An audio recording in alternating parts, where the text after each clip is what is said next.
सुनते हैं जब प्यार हो तो दिए जल उठते हैं, तन में मन में और नयन में दिए जल उठते हैं।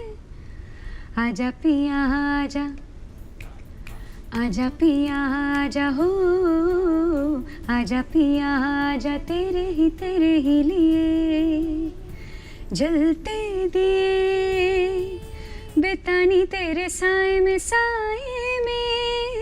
जिंदगानी बितानी तेरे साए में बितानी तेरे साए में जिंदगानी बितानी तेरे साए में क्या बात है, बहुत ही खूबसूरत। Ladies and gentlemen, it's the festive season and the mood is absolutely upbeat. Hello and a very, very warm welcome to you all. I'm Vikas Nangia with Focus Live Season 4. देखिए, त्योहार के मूड, माहौल और जज्बे, जुनून को बरकरार रखते हुए हमने सोचा कि क्यों ना आज के एपिसोड को एक बार फिर से संगीतमय बनाएं और एक ऐसे खास कलाकार को आमंत्रित करें अपने स्टूडियो में जो अपने सुरों की पक्की हो, जिनकी आवाज सुरीली हो, मीठी हो और सीधा सीधा दिल को छू जाती हो। Ladies and gentlemen, my guest today on the program is Anvisha. Anvisha, thank you so very much for joining us on Focus Live Season 4. Thank you. बहुत शुक्रिया. Such a pleasure interacting with you in person. I recall when the COVID had just kicked in and we had a conversation virtually at that point of time. Yes, and we were all looking forward कि कब ये माहौल खुलेगा and we would get to meet each other in person, and here we are. Yes. First of all, in the very beginning, I want to wish you happy Vijayadashmi, happy Durga Puja. आपको भी. देखिए, तमाम दर्शकों को हम wish करना चाहेंगे। एक और तो गुजराती समुदाय में नवरात्रि गरबा को लेकर के चहल पहल है, रौनक है। पंजाबियों की अगर हम बात करते हैं तो कन्या पूजन, नवरात्रि को लेकर के जगह जगह जागरण चौकी का आयोजन किया जा रहा है। और बंगाली समुदाय की बात करते हैं तो फिर लगातार ये 10 दिन जो है दुर्गा पूजा मनाई गई। और उसी सिलसिले में कहीं ना कहीं मैं ये भी समझ पा रहा हूँ कि अन्विशा का अमेरिका भी आना हुआ। Anvisha, I understand you performed at several Durga Puja festive occasions. Yes. Talk about that. This is a tour which is dedicated to this festival, Durga Puja, and it is lovely to perform for your own community. So there is a feeling of brotherhood and everyone speaking my mother tongue. So although some Indians are also coming because festival में irrespective of भाषा सभी लोग participate करते हैं because it is an Indian festival. Absolutely. So तो सभी लोग काफ़ी मेरे concerts में those were ticketed concerts, काफ़ी लोग अब तक last weekend में we had traveled to 3 cities. तो उसमें हमने देखा कि काफ़ी non-Bengalis भी आए हुए थे म्यूज़िक एंजॉय करने। तो जिन लोगों को मुझसे कुछ मेरे हिंदी गाने सुनना था and that's why they had come. So which feels nice. Absolutely. देखिए, मेरे भी कुछ बंगाली फ्रेंड्स हैं जिन्होंने दुर्गा पूजा के लिए इनवाइट किया हुआ है। कुछ लोगों ने पिछले वीकेंड पे किया और कुछ जो इस वीकेंड पे कर रहे हैं। तो I'm looking forward to enjoying some Bengali delicacies over there. Yeah, but let me just ask you. Durga Puja is incomplete without good food. Absolutely. Let me just ask you. Although you're far away from motherland, but keeping up with some kind of a nostalgia or the years when you're growing up in India. I know these days you're settled in Mumbai because of your professional career, but the kind of memories that you hold of Durga Puja while growing up in Kolkata and even in Mumbai, मतलब देश से दूर ज़रूर हो लेकिन किस तरह से मनाते रहे हो, कुछ हमें ये बताओ। See, for me it was like I can divide this into 2 periods, based on time periods.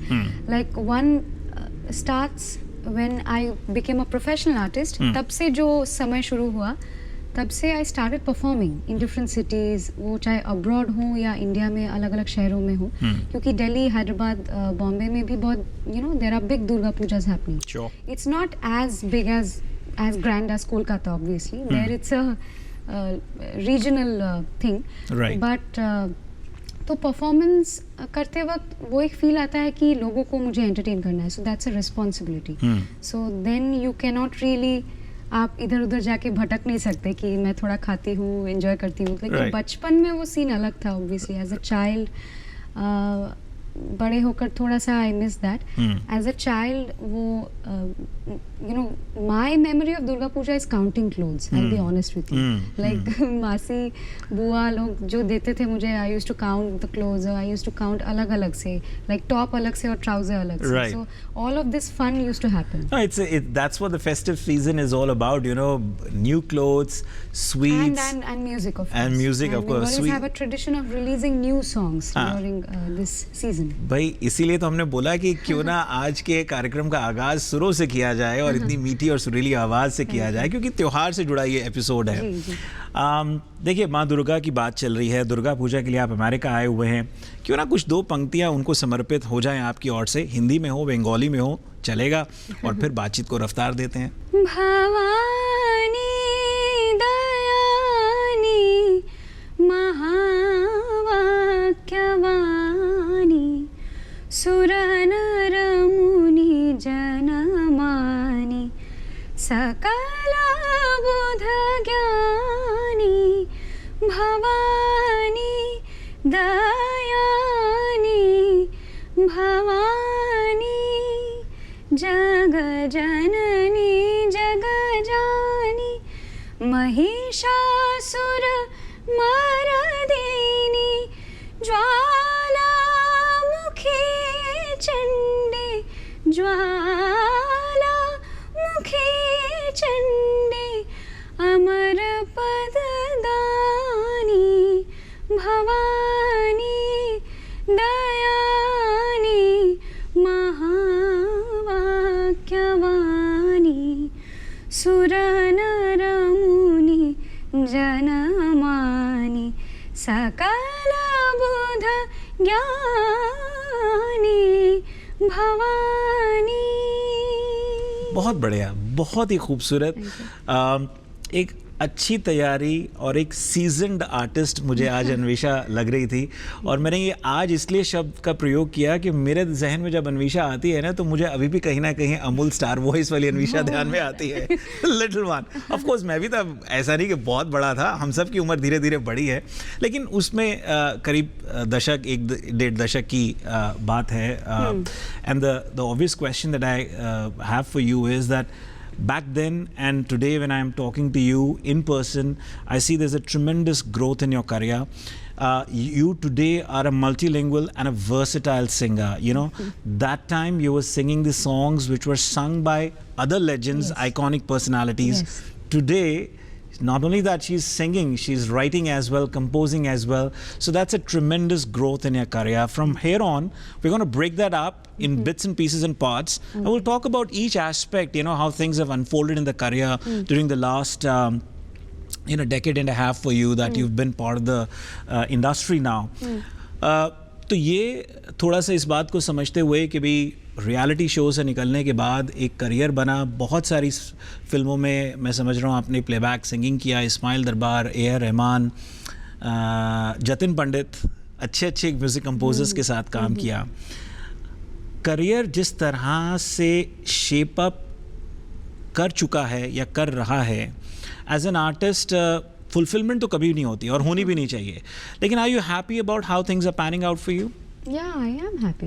I'm happy. Like, I mean, does it really meet your expectation, or the hopes were much more, and the initial pace was faster, then it kind of slowed down a bit? I'm talking about those aspects. You know, if you could just. Yeah, it is ever changing actually. I cannot really say that, because at different stages of your life, your hopes, the level of your hopes also change based on the situation, on the scenario.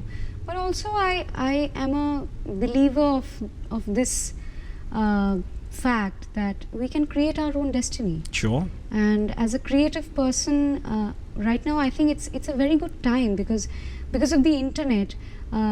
Internet has empowered artists a lot. Although things like YouTube, I mean, because there is no screening on YouTube which happens, there's no yardstick for talent. Right. So I'm not a huge fan of YouTube myself, but I have a YouTube channel. So again, there are pros and cons to, you know, every era. So it's a good time because internet is here, and if for example, if a new girl or a boy who has talent, who chooses to not go to a reality show, for example, Right. hypothetical situation, Right. they can create their own YouTube channel. Yeah, back then when you started, it was that time there was no Yeah. craze of YouTube as such, Yeah, and there wasn't exactly. any existence of YouTube as Exactly. such. So, Yeah. So for a reality show or a talent hunt contest was for me, for somebody like me who has always aimed to sing original songs, that was like a baby step that gave me that platform to get to know the composers better, and so that they can also get to know about me. So that was like more than winning, I'll be honest with you, more than winning, I really wanted to, you know, be a part of this fraternity. Yeah, that's very aptly, beautifully said by you, that you wanted to make your presence felt through the reality shows, become a household name, which you did. You got, you know, tremendous fan following to yourself. और आज अगर America में बैठ करके मैं अन्वेषा के बारे में बात कर रहा हूँ, तो ये हकीकत है कि वो सिर्फ देश तक सीमित नहीं थी, वो दुनिया भर में थी. So and you're performing for so many organizations worldwide. You know, it doesn't just happen in America. You go in other countries as well. So you have developed a fan following for yourself. And you mentioned about YouTube. You know, here's a question that I have for you before I really talk about the early on years for you, you know, the lineage that you come from, your mentors and everything. But related to YouTube, I specifically wanted to ask you over here, you know, some have used this YouTube as a marketing tool for themselves, and some have actually counted it more than marketing as a earning source for themselves. You know, music companies भी उस पर rely कर रही हैं आजकल. वो धड़ाधड़ एक के बाद एक बहुत सारे आर्टिस्ट के कर रहे हैं कि भाई इससे आमदनी भी होगी. How do you gauge it? You know, और जैसे कि बात ये हो रही है कि उस टाइम में रियलिटी शो ही एक तरीका था कि आप जाओ, अपनी प्रतिभा दिखाओ और लोगों का दिल जीतो. फिर वो चाहे हज़ारों की भीड़ में अपना नाम बनाना बहुत मुश्किल था. आजकल तो इंस्टाग्राम, फेसबुक, टिकटॉक, ये वो बहुत कुछ है, और यूट्यूब तो है ही है. So how do you see it? Do you see it as a way of marketing or earning? And उससे बाद जुड़ा एक और सवाल है, फिर मैं पूछूंगा, पहले आप इसका जवाब दीजिए मुझे. Okay, that's a lot of, I mean, that's a tricky question actually, but I like the question because it's very relevant. This is this is a digital era basically, so we cannot really escape all these things. We take part in these platforms, and I enjoy it, honestly. Right. Being somebody of today's generation, I enjoy being a part of Instagram and YouTube, but because the number of platforms have given us more visibility as artists. Something which has benefited the artists may not be conducive for art. So this is what I feel personally as an individual. Very smartly answered that. So Yeah. may not be very conducive for art, because Right. ultimately it becomes a money-making device. Right. So which only becomes a game for the people who has money. So which is not good for art. So in that sense, in the long run, it's not good it's not a fertile situation for art, which I hope it changes, because people want to listen to good, people want to consume good content, because in the OTT, the kind of films that are, getting attention, and the kind of independent music which is getting attention these days, it is proof that people want good content. Yeah. Speaking of the content part, and it's, you mentioned about that, how critical it can be of being on YouTube, and how you utilize it. There's a PR mechanism that works for a lot of artists. I've seen that some of their work is sure got likes and thousands of hits only because of the PR mechanism that works. Sometimes I as a journalist, You will get me into trouble. Sometimes I as a journalist feel that कि यार ये काम तो गाना तो यार average है, cover. अच्छा, सबसे बड़ी बात तो ये है कि पिछले दिनों में मेरी एक बहुत बजे हुए कंपोज़र से बात हो रही थी, और ये बात उन्होंने भी दोहराई थी, और मैं आप दर्शकों के सामने फिर से रख रहा हूँ. लता मंगेशकर जी का गाया हुआ बहुत से गाने ऐसे हैं, शायद उसको 100 मिलियन नहीं मिले हैं, लेकिन किसी के कवर वर्जन को 100 मिलियन मिल जाते हैं, 10 मिलियन मिल जाते हैं, और इस असमंजस में मैं पड़ जाता हूँ कि यार ओरिजिनल को तो इतने हिट मिले नहीं, कवर वर्जन को कैसे मिल सकते हैं. ये समझ सकता हूँ कि एज ग्रुप के साथ वो आर्टिस्ट कनेक्ट करता है, लेकिन that cover version is not as good as the old one. Is it really connection? I don't think so. It is just the easy access.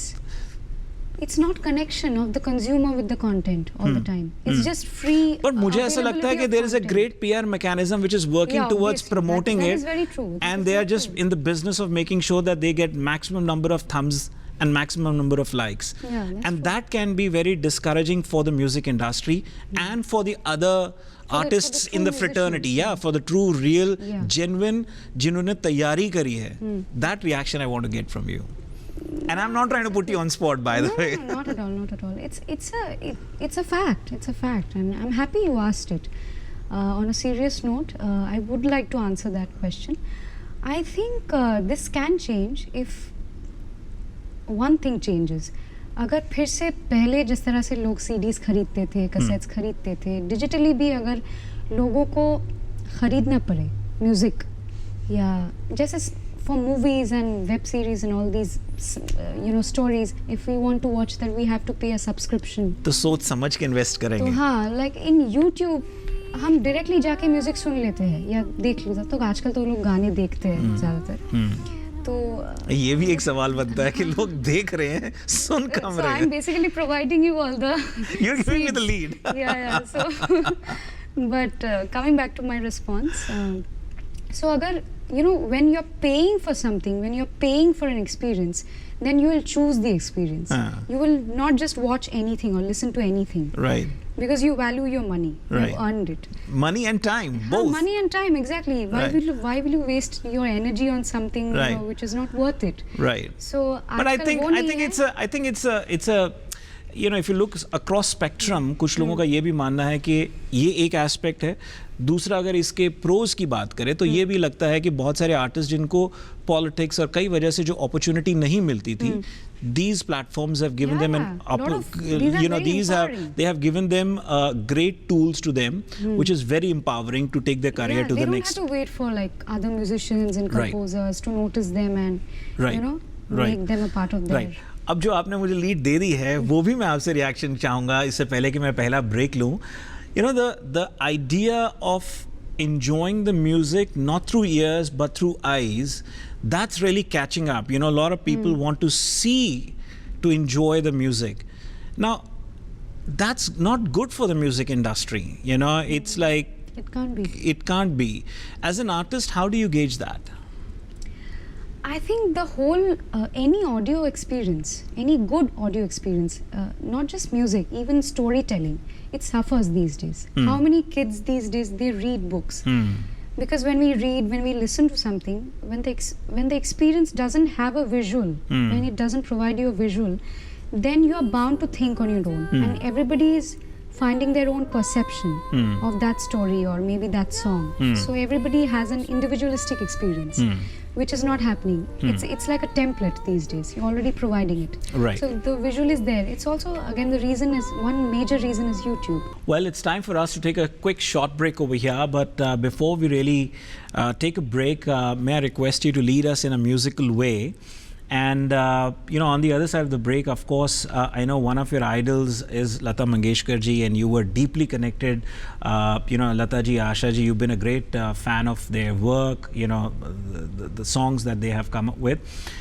उस पर भी बात करेंगे और इंडी सॉन्ग्स के ऊपर भी जो आपकी कॉम्पोजिशन है उस पर भी करेंगे. लेकिन उनको एक ट्रिब्यूट देते हुए अगर आप कुछ गुनगुना दें यहाँ पे तो मज़ा आ जाएगा. बिल्कुल बिल्कुल, of course.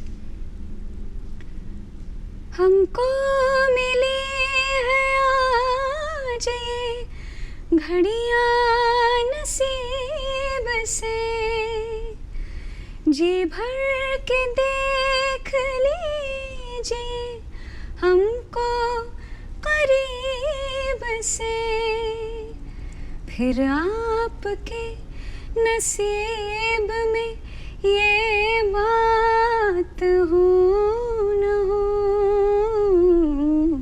शायद फिर इस जन्म में मुलाकात हो न हो, लग जा गले. बहुत ही खूबसूरत, मेरे पसंदीदा गीतों में से एक. अन्विशा ने वो गीत को गाया, लग जा गले.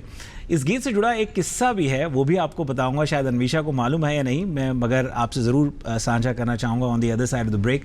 Will be right back after these messages.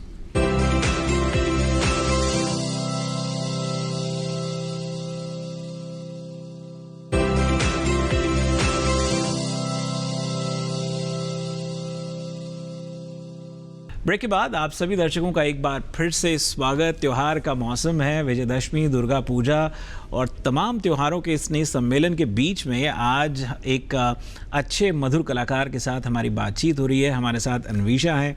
अन्विशा, कार्यक्रम में आपका एक बार फिर से स्वागत। लग जा गले से जुड़ी बात आपको मैं और दर्शकों को भी बताना चाहूँगा। उन्होंने शायद जिन्होंने देखा था वो एपिसोड तो उनको इस बात का अंदाज़ा होगा ही।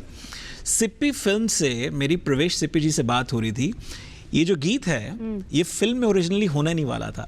अच्छा। हाँ, can you imagine how big. उन्होंने मुझे इंटरव्यू में बताया कि विकास, मैं उनसे पूछ रहा था कि सिप्पी फिल्म्स का इतना लंबा इतिहास है, कोई ऐसे किस्से, कोई ऐसी बातें that you really like to share with our viewers. उन्होंने इस गीत के बारे में बताया था। द डायरेक्टर सेड कि इस गीत ये कहीं फिट नहीं बैठ रहा है and the song was dropped out of the movie.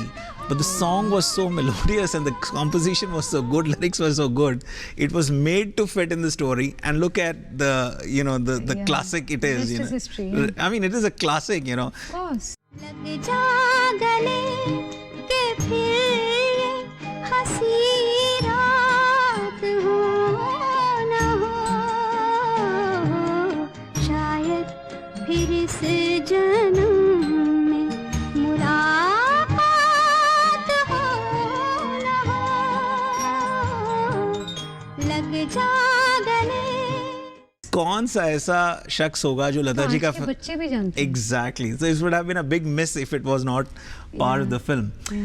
अब यहाँ से आगे कुछ बात आपके कुछ शुरुआती दिनों की, बुनियादी दिनों की भी मैं करना चाहूँगा। I understand that you come from a lineage of Pandit Ajoy Chakrabarty. आपके जो गुरु हैं वो उनके डिसाइपल हैं। एंड यू नो, मेरी काफ़ी, अब तो कुछ महीने हो चले हैं, पंडित अजॉय चक्रवर्ती से भी बात हुई थी।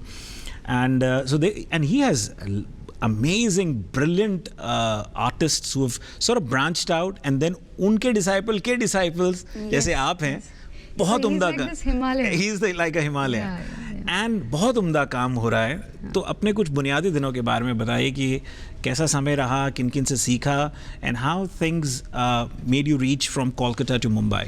Okay. So when I was 4, actually my mother used to sing. It started off like that. So technically she's my first guru. First mentor. Yeah, first mentor. So these terminologies were not there at that point of time. So she's my first guru. I would like to put it like that. तो घर में ही गुरुकुल था। हाँ, तो kind of Gurukul जैसा माहौल नहीं था. We used to listen to all kinds of music that we were exposed to. So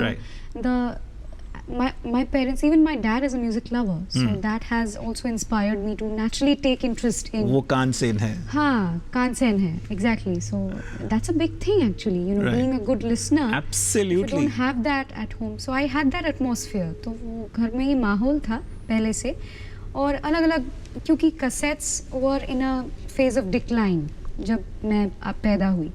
लेकिन फिर भी थोड़ा बहुत हम लोग सुनते थे, गज़ल सुनते थे, रविंद्र संगीत सुनते थे, नाट्य संगीत सुनते थे। My dad was working for Nilon at that point of time. So I was born in Maharashtra. तो अपने शुरुआती दिनों में पहले 3-4 साल तक मैं मराठी में बात करती थी। अरे वाह। So that's something a lot of people don't know about me. तो जब मैं 4 साल की हुई तब हम लोग, he had a transferable job, हम लोग वापस अपने होम टाउन चले गए, कोलकाता में my parents had, by then they discovered my natural abilities. तो सुरताल का थोड़ा सा सेंस है, तो they thought कि इसको चिजल करने के लिए सीखना ज़रूरी है। बिल्कुल। They took me to my Guruji, the person you spoke about, my जिनके साथ फॉर्मली मेरा जो तालीम जो है वो शुरू हुआ, श्री जैन सरकार, पंडित जी के disciple, and under him my you know शास्त्रीय संगीत की जो तालीम है वो शुरू हो गई, एंड इट वेंट ऑन। और साइड बाय साइड मैं लाइट गाने भी सुनती थी, और उसमें इंटरेस्ट थोड़ा सा ज़्यादा था मेरा, तो वो तो जाहिर है जो मैं आज कर रही हूँ, तो you can see that. So but that actually उसका जो एप्लीकेशन है वो जब मैं आज भी गाती हूँ कुछ गानों में, वो मुझे पता चलता है कि thank God I had that base, so that helps me, or it keeps coming back in different renditions of mine. So all those learning years had, you know, and different exposures. मेरे पापा, I would like to add this, मेरे पापा अलग-अलग जो बच्चों के competition होते हैं, not on television, उसमें मुझे लेके जाते थे, just to have an exposure of you know, singing in front of the public, because I was have a the stage exposure. Yeah, I was a shy girl. सो क्योंकि घर पे रियाज करना और लोगों के सामने 10 लोग भी हैं तो वो भी एक for shy children it's a big deal. Right. So all those little experiences मेरे ग्रूमिंग का हिस्सा था वो. और फाइनली जब रियलिटी शो की बारी आई तो all of that helped me to उस पड़ाव में मेरा साथ दिया वो सभी एक्सपीरियंसेस जो था. And after that soon after that my playback experiences started and I was lucky कि सिर्फ 13-14 साल की महज 13-14 साल की उम्र में मुझे बहुत बड़े गाने का मौका मिला. Right. And by the grace of the composers I met and Right. they called me. Right. So उसके बाद मेरा करियर शुरू हो गया. अगर सीखने के कॉन्टेक्स्ट में मैं बात करूँ तो I have been very lucky कि पंडित जी के साथ भी मैंने कुछ कॉन्सर्ट्स के सिलसिले में उनके साथ एक स्टेज में बैठ के परफॉर्म किया है. Right. तो उस सिलसिले में he is also very affectionate towards me because I come from that gharana of schooling and singing. Of course, वही lineage तो वही है ना. हाँ lineage वही है. तो इन दिनों मैं उनसे भी सीख रही हूँ and I think a few lifetimes I'll take to So when you next speak to him, convey my regards as well to Pandit ji. It's been a while actually. Me and a friend of mine in New York, Kaushiki was here a few days ago here in New York. So we were at least able to exchange conversation with each other. But she's a brilliant artist at her level, spectacular. She's iconic in the younger generation. Absolutely, absolutely. Well, coming back to your part of career, अब देखिए रुबेंद्र संगीत जो है ना वो बंगाली सभ्यता संस्कृति का एक महत्वपूर्ण अंग है, एक हिस्सा है. मतलब गायकी शैली की अगर बात करें और जब भी मैं बंगाली सिंगर से बात करता हूँ तो रुबेंद्र संगीत से जैसे आपने कहा ना कि घर में माहौल था वो गुरुकुल वाला जो मैंने बात कहा तो ये नहीं कि गुरुकुल वाले तरह आप स्ट्रिक्ट थे लेकिन एक एनवायरनमेंट था.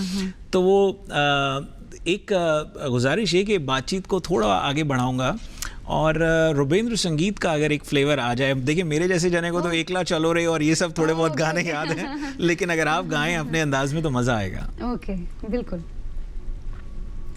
আমারো পরানো যাহা চাই তুমি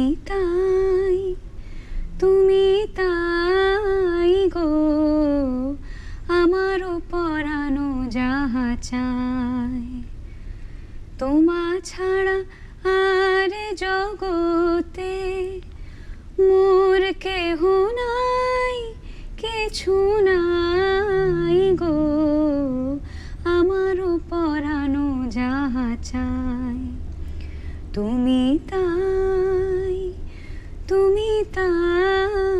গো আমারো পরানো যাহা চাই. Awesome.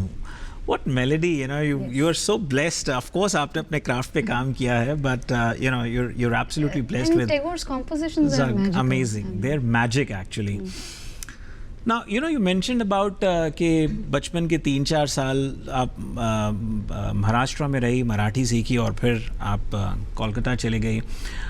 इसका ताना बाना मैं हम नॉन रेजिडेंट इंडियन से ऐसे जोड़ रहा हूँ कि हम लोग जो इंडिया में पैदा हुए हम उसको अपनी मातृभूमि कहते हैं और अमेरिका को हम अपनी कर्म भूमि कहते हैं.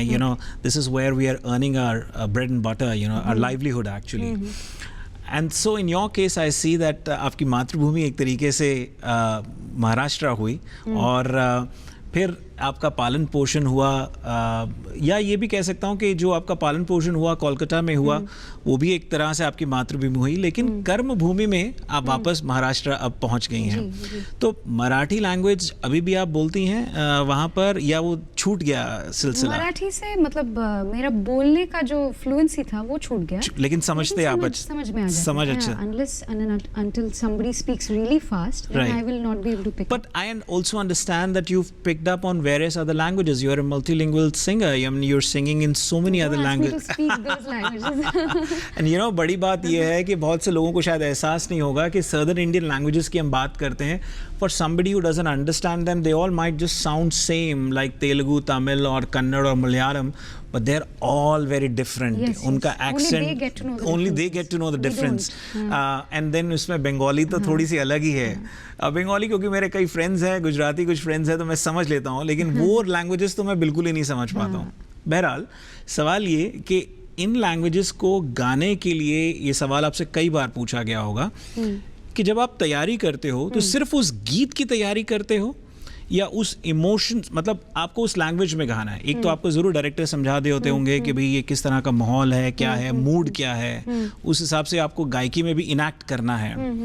लेकिन तो लैंग्वेज को सिर्फ उतने तक ही सीखने का प्रयास करते हो, गाने तक ही, या थोड़ा सा और you go a little extra mile and try to understand a bit more about that language and the music? I do both actually. And that's how's that helpful? Obviously that's very helpful. The first stage for me is गाने को अपने ज़बान पे बिठाना, तो वो बैठ गया एक बार, फिर मैं इमोशन पे कंसंट्रेट कर सकती हूँ, otherwise I'll hover around. So that doesn't make sense to me. So my process as a singer, ऐसा कोई मतलब hard and fast कोई process नहीं है, but this is something I have found my way into it, through these experiences. So गाते गाते इन languages में Malayalam I find the toughest. It is indeed, yeah. बहुत पहले गाया था, और recently एक बहुत मेरा सुपर हिट मलयालम गाना आया है for Vidyasagar sir. It is for Vidyasagar ji के साथ तो आप एक समय से गा रहे हो, मतलब you've sung for few of his compositions, right? He introduced me down south. Right. So I'm really grateful to him because that's an industry, collectively, if I talk of all the languages put together, I think the music they create is very inspiring. As a singer, I'm sure you must have also noticed it, and I, of course, as a listener, have been noticing it as well.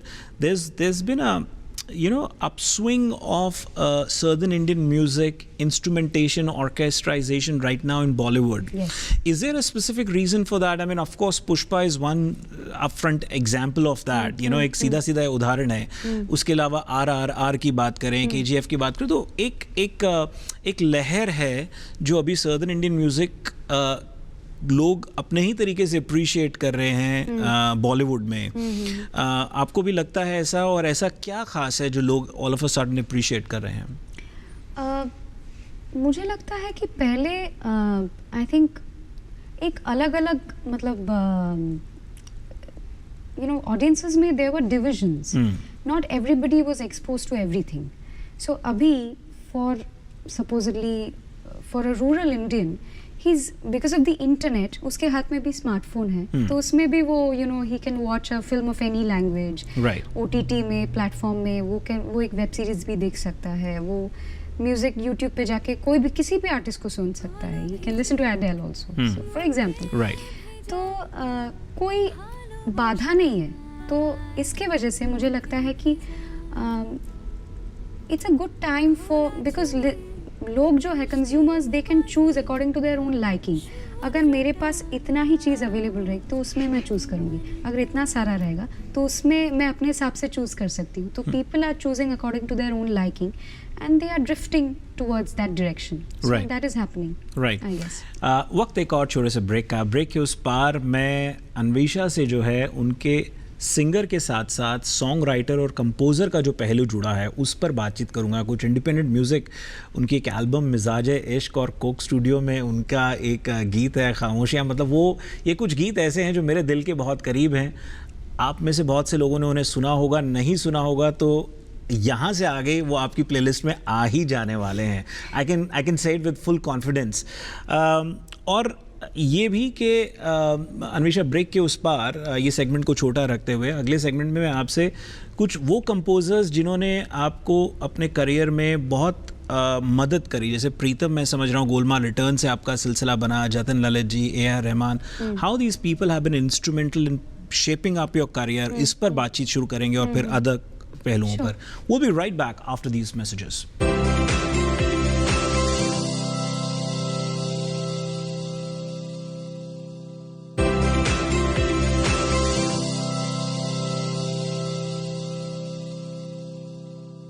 Anvesha, कार्यक्रम में एक बार फिर से स्वागत. बहुत सी बातें इस segment में जानना चाहूँगा, और वो बात जो आके थमी थी ब्रेक से पहले, that there are lot of amazing music composers who've played a pivotal role in shaping up your career. Talk about that, what all you've learned from them and मुझे तो 3-4 का नाम जो बड़े कंपोजर्स हैं सामने सामने सुना दिख रहे हैं, मतलब प्रीतम दा हुए, जतिन जी हुए, विद्यासागर जी का अभी जिक्र आया, और उसके बाद इस्माइल दरबार भी देखिए, कितने सारे लोग हैं. But talk about you know your camaraderie with all these individuals and how these individuals, you know, the little bit of nuances, what all you learn from them that has really shaped up your career so well. I'll start with Pritham Da because Sure. he gave me my first breakthrough. Golmaal Returns. Golmaal Returns, because Pritham Da is a composer who has seen me in the most rawest kind of shape. You know, then at that point of time, I was a new singer. I had not developed the habit of singing originals, क्योंकि एक original को shape देना एक बहुत ही अलग, उसके लिए एक एक्सपीरियंस की ज़रूरत होती है. तो वो बिल्कुल भी नहीं था. तो हर डेब्यू गाने में किसी को भी नहीं होता है. तो I still am grateful to him that he had that faith. At such young age. हाँ, exactly. तो और वो ऐसा नहीं था कि कोई बच्चे का कैरेक्टर का कोई गाना उन्होंने गवा दिया, ऐसा भी नहीं था. So it was a big song. It was for a big commercial movie. Sure. So तो वो बहुत बड़ी बात थी मेरे लिए. So coming to Ismail Darbar, he has had a profound influence in my, you know, in my singing abilities and especially in playback. आपका एक गाया हुआ गीत है, I'm sorry I'm interrupting, उनकी द्वारा कंपोज की भी एक फिल्म कांची, सुभाष घई की जो फिल्म थी, उसमें I think there was a new actress in that. Yes. Mishti. And क्या गाया था वो गीत आपने सोनू जी के साथ.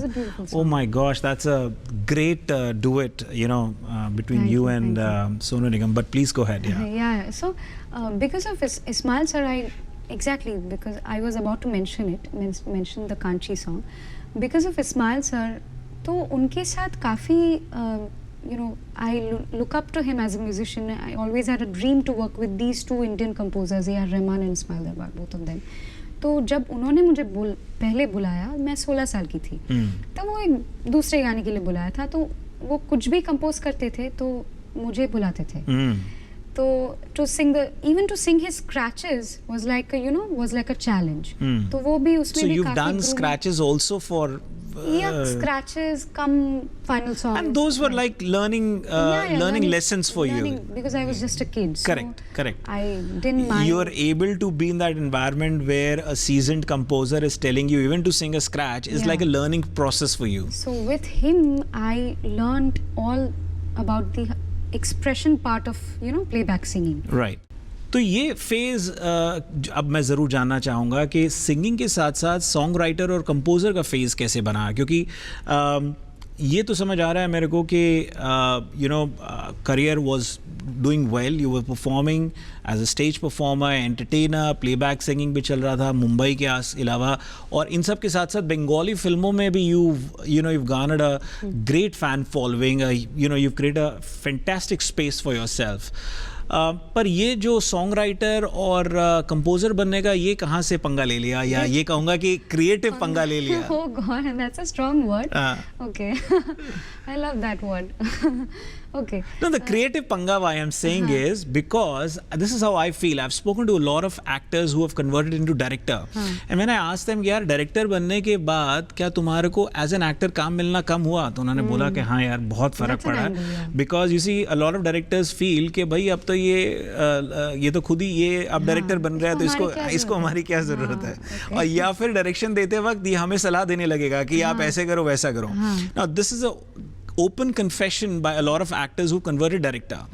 अब वही बात जब सिंगर सॉन्ग राइटर भी बन जाता है तो कहाँ जावेद अख्तर बोलेंगे या कोई और बोलेगा कि यार ये लिरिसिस्ट है और इसको ये अगर मेरा गीत गाएगी तो बहुत अच्छा लगेगा. Actually, when I did my 2 feature films in Bengali as a composer and lyricist, a lot of lyricists actually have told me this. देखा आपने तो हमारा काम छीन लिया. देखा and all of that. तो इसीलिए वर्ड पंगा. I have also sung the songs they written by them. So jokingly they said. पर ऐसा कहते हैं लोग. तो मैंने भी jokingly पंगा बोला, लेकिन I made some sense, right? Yeah, you made sense. Of course, you did make sense. तो काफी लोग जब मैं शुरू कर रही थी अपनी ये जर्नी, पहले तो मैं क्लैरिफाई कर दूं कि बहुत ही रैंडम था. ऐसा कोई मतलब this was never a part of my aspirations list. मैं गाने भी खुद बनाऊंगी और लिखना तो बहुत दूर की बात है. So I always underplayed myself in that. But my parents said कि सिर्फ ओरिजिनल धुन बनाने से कोई काम नहीं चलेगा, because once you have lyrics then they can become songs. Right. So you also try writing. Why don't you try that? So then धीरे धीरे मैंने पहले I was skeptical, फिर धीरे धीरे शुरू किया मैंने. उनमें से कुछ मैंने देखा कि they are decent, they are not bad. तो उसको बनाया जा सकता है. तो फिर उसको डेवलप किया, उनको सुनाया. When they approved of it, उन्होंने बोला कि इंडिपेंडेंटली कुछ प्रोड्यूस कर सकते हो. जो गाने the songs which are coming your way वो तो गा ही रही हो, लेकिन इंडिपेंडेंटली कुछ कर सकते हो. You can create a body of work in the indie space as well. So I started doing that as and when I get time. और उसके साथ साथ वैसे ही एक गाने से मेरी जो अब तक की जो 2 फिल्मों की जो एक्सपीरियंस रही है यू नो कंपोज करने का, वो 2 फिल्म्स में मुझे ऐसे ही मिली. टू बी ऑनेस्ट, एक इंडिपेंडेंट गाना सुन के ही वहाँ के बहुत बड़े film actress Rituparna Sengupta, she offered me 2 of her films जिसमें वो खुद काम कर रही थी. तो उन्होंने ही मुझे वो डायरेक्टर से मिलवाया.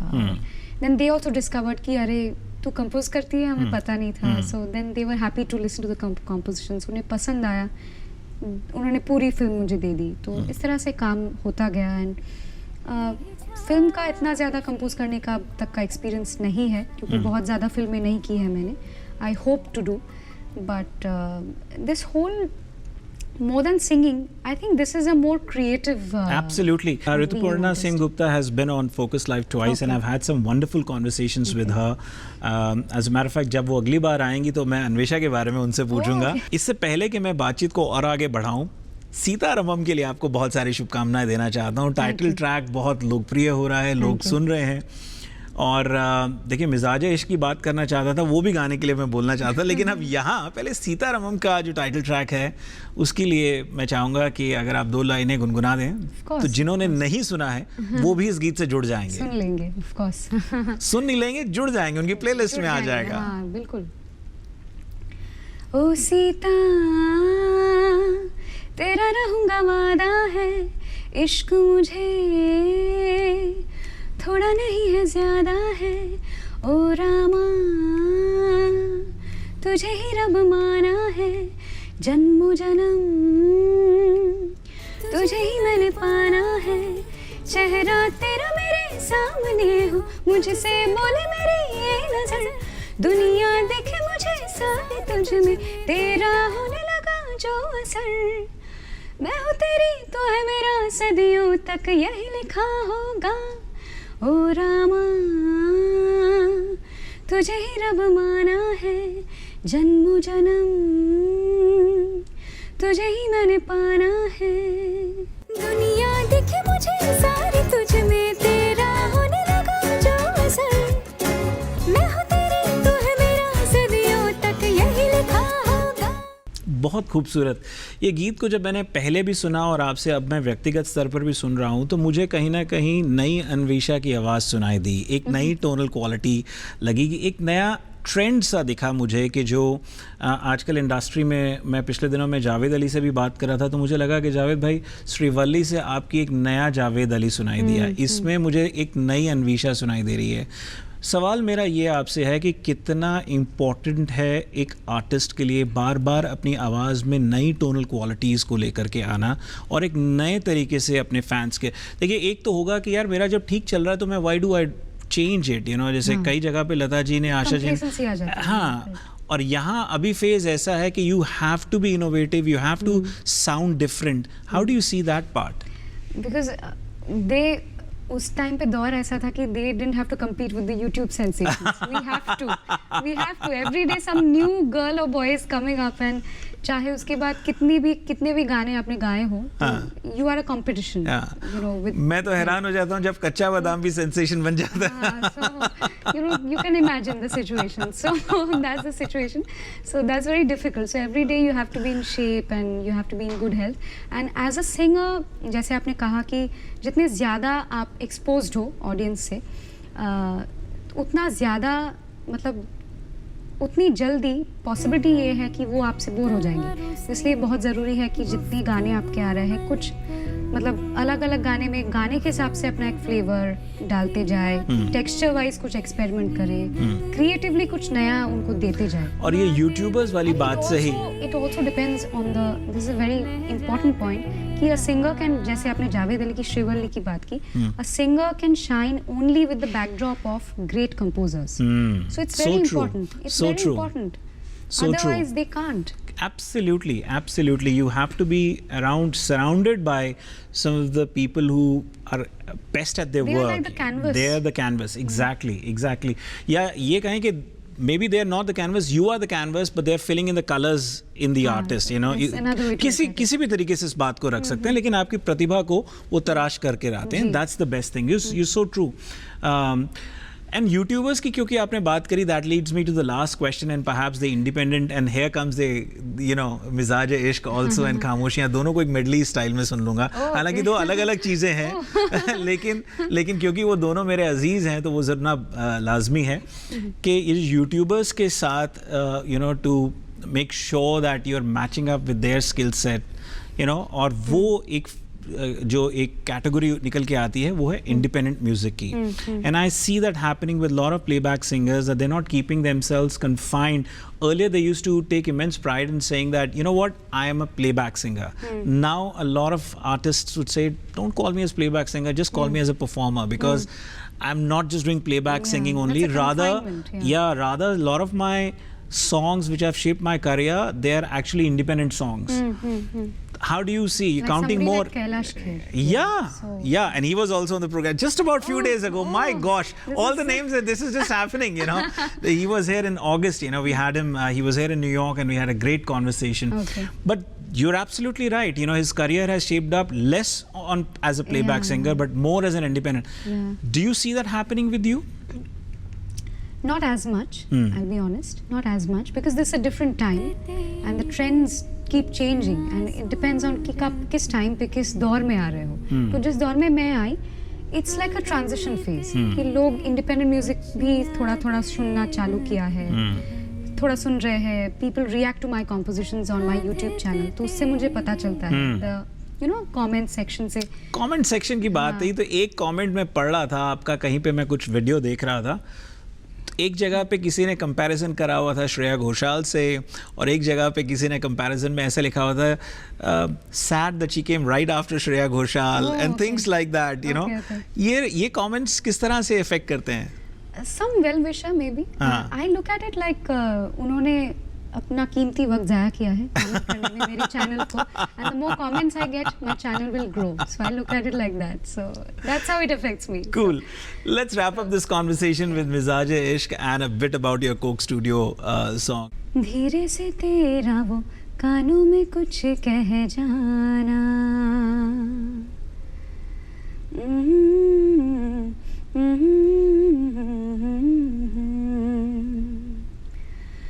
मिजाज इश्क ने अजब रंग बिखेरा, थोड़ा सा है तेरा थोड़ा मेरा, थोड़ा सा है तेरा थोड़ा मेरा, थोड़ा मेरा. धीरे से तेरा वो कानों में कुछ कह जाना,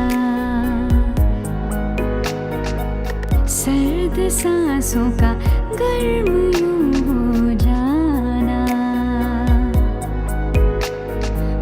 मिजाज इश्क ने अजब रंग बिखेरा,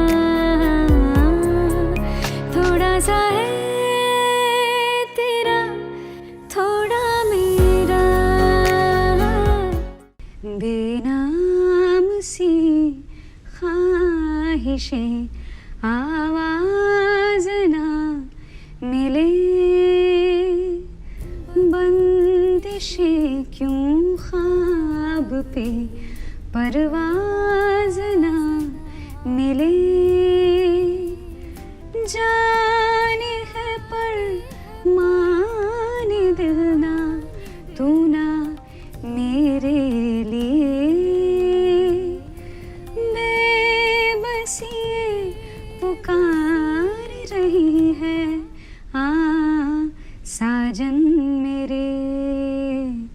बेनाम सी ख्वाहिशें आवाज ना मिले आजा आ भी जा मौसम कटे ना बिरहा के बेनाम सी ख्वाहिशें। बहुत ही खूबसूरत तरीके से अन्वेषा ने गाया बेनाम ख्वाहिशें और मिजाज इश्क, दो अलग अलग गीत पर बहुत खूबसूरती से निभाया इन गीतों को। Ladies and gentlemen, Anvesha is here on the occasion of Durga Puja, traveling to different cities, performing on this wonderful occasion. Now, two of her concerts are left. She performs on October 8th and October 9th. I guess 8th you're in Los Angeles, right? Yes, LA. And 9th she's performing in Austin, Texas. You can obviously log on to the respective Bengali organization's website. You can get some more information, the timing and the venue details or so. Anvesha, it was such a pleasure interacting Same with you here, in same here. It person. was so much fun. And look forward to catching up with you sometime soon again. Yes. Have a pleasant stay Thank you. while you're here in the country. Thank you. Take care. Thank you.